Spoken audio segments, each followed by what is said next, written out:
একটা খেজুর দান করছেন, একটা। এই একটা খেজুরকে আল্লাহ তিলে তিলে লালন পালন করতে করতে করতে করতে এরপরে আল্লাহ এটাকে বড় করে কি করে? পাহাড় সমপরিমাণ আল্লাহ করে দেয়। সুবহানাল্লাহ। দান করছেন হালাল এবং পবিত্র বস্তু থেকে একটা খেজুর। আল্লাহ বলতেছে এই একটা খেজুরকে লালন পালন কইরা আমি পাহাড় সমপরিমাণ বানায়া দেব। সুবহানাল্লাহ। শুধু পাহাড় পরিমাণ বানায়া আমি আল্লাহ ক্ষান্ত হব না। এখানেই শেষ না, বরং কিয়ামতের কঠিন ময়দান এই খেজুর পরিমাণের তোমার দান পাহাড় পরিমাণ তোমার সামনে আমি আল্লাহ হাজির করব। সুবহানাল্লাহ। আল্লাহ বলে দেখো তার কোনো নেক আমল আছে কিনা, তার কোনো ভালো আমল আছে কিনা? বলে হ্যাঁ হ্যাঁ আছে। বলে কি আমল আছে? বলে সে তো একদিন সাধারণ ভাবে তার সাধ্য অনুযায়ী একটু সদকা একটু দান করেছিল। বলে যাও, রবের ঘোষণা হলো ওই সদকা ওই দানের বিনিময় রব তাকে ক্ষমার ঘোষণা করে তাকে জান্নাতের ওয়াদা দিয়েছে।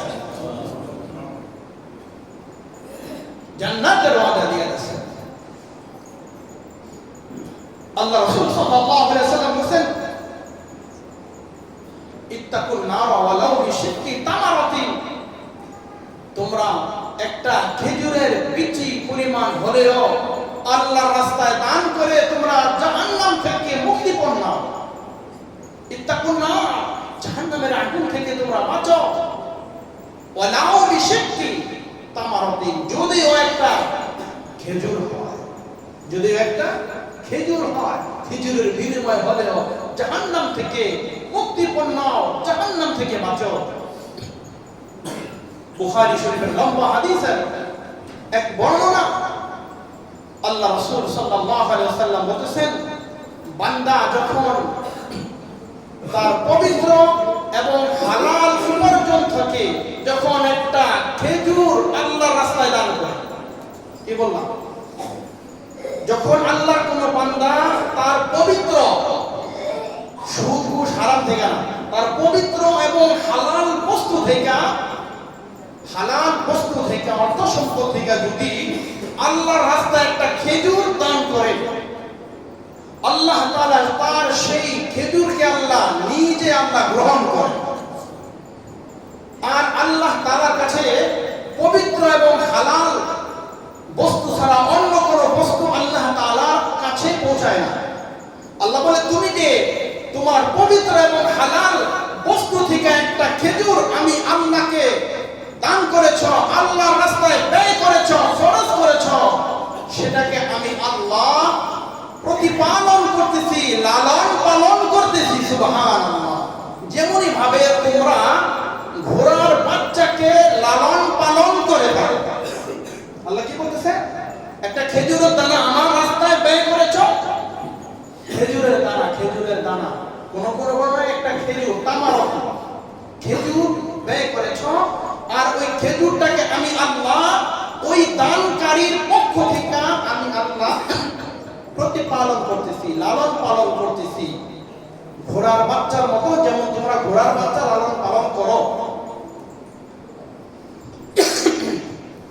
এবং সেটা আমি লালন পালন করে প্রতিপালন করে এত বড় করি যে, এবং সেই একটা খেজুর এত বড় হয় যে একটা অহুদ পাহাড় সমপরিমাণ তোমার ওই দানকে আমি আল্লাহ বৃদ্ধি করে দেই। সুবহানাল্লাহ।